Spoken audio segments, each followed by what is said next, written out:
आज हम सलमान रुश्दी के बहुत ही मशहूर उपन्यास मिडनाइट्स चिल्ड्रन पर जो चर्चा हुई है, जो विश्लेषण है, उसकी ज़रा गहरी पड़ताल कर रहे हैं। ये किताब 1981 में आई थी और इसने वाकई भारतीय अंग्रेजी लेखन को एक नई दिशा दी। कोशिश ये रहेगी कि इस अहम साहित्यिक कृति के जो खास पहलू हैं और इसकी क्या जगह है साहित्य में, उसको समझें। ज़रा सोचिए, एक बच्चा ठीक उसी पल पैदा हो रहा है जब भारत आज़ाद हो रहा है, 15 अगस्त 1947, ठीक आधी रात को। और फिर उसी की कहानी अनजाने में ही जैसे पूरे देश की कहानी का आईना बन जाती है। यहीं से उपन्यास शुरू होता है। इसका जो नायक है सलीम सिनाई, उसका जन्म भी भारत की आज़ादी का वो खास पल है। पर ये सिर्फ सलीम की कहानी नहीं लगती। ऐसा लगता है जैसे नए नए बने भारत का ही एक रूपक हो। बिल्कुल।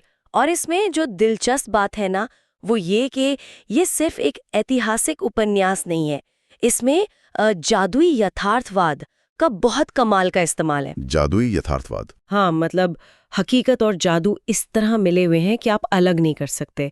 जैसे सलीम सिनाई, उसके पास टेलीपैथी की शक्ति है, वो दूसरों के मन की बात जान सकता है। अच्छा। और सिर्फ वही नहीं, आज़ादी के उस पहले घंटे में जितने भी बच्चे पैदा हुए, सबके पास कोई ना कोई अलौकिक शक्ति है। सभी बच्चों के पास? हाँ, सभी के पास।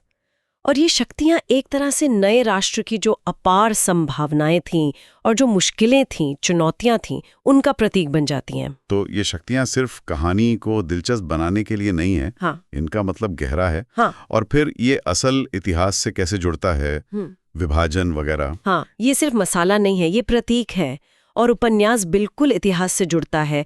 भारत का विभाजन, फिर पाकिस्तान का बनना, भारत पाक युद्ध और वो इमरजेंसी का दौर, इंदिरा गांधी वाला। हाँ, इमरजेंसी। ये सब बड़े ऐतिहासिक पड़ाव इसमें आते हैं।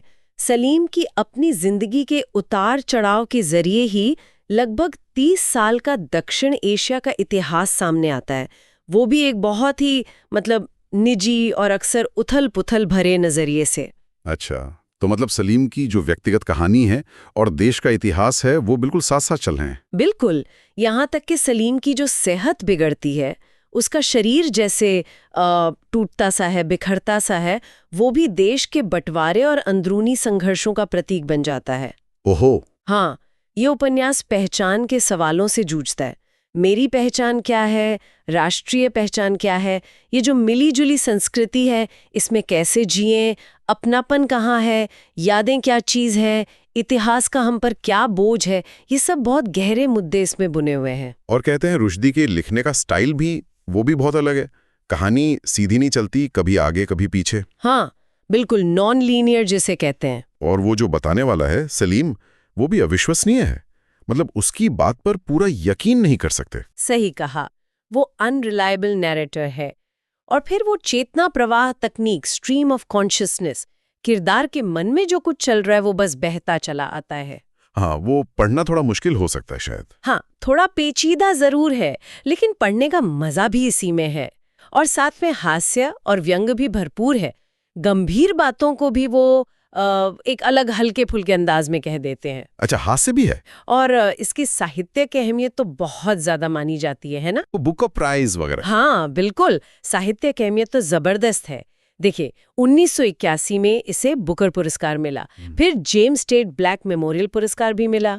और इतना ही नहीं, 1993 में और फिर 2008 में इसे बुकर ऑफ बुकर्स चुना गया। बुकर ऑफ बुकर्स, ये क्या है? इसका मतलब है कि बुकर प्राइज के इतिहास में जितने भी विजेता उपन्यास थे, उनमें इसे सर्वश्रेष्ठ माना गया, दो बार। अरे वाह, ये तो बहुत बड़ी बात है, बहुत बड़ी बात है।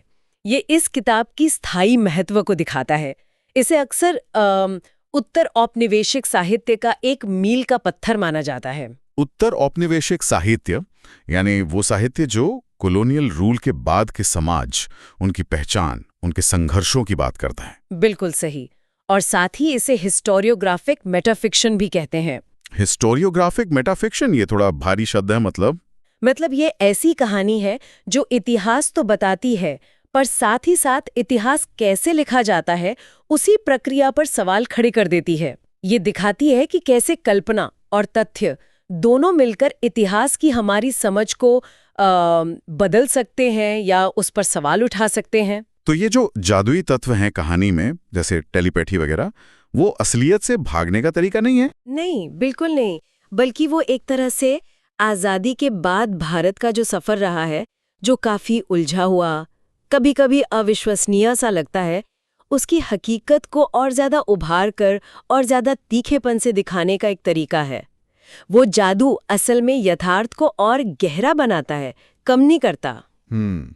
ये दिलचस्प नजरिया है। तो कुल मिलाके मिडनाइट चिल्ड्रन सिर्फ एक कहानी नहीं है, ये इतिहास, पहचान, राष्ट्र कैसे बनता है, यादें कैसे काम करती हैं, इन सब उलझे हुए धागों पर एक बहुत गहरा चिंतन है और इसने वाकई भारतीय अंग्रेजी साहित्य को दुनिया के मंच पर एक खास पहचान दी। और ये पढ़ने वाले को सोचने पर भी मजबूर करता है ना, कि क्या वाकई एक इंसान की कहानी में, जैसे सलीम की कहानी में, पूरे देश की, पूरे दौर की कहानी समा सकती है?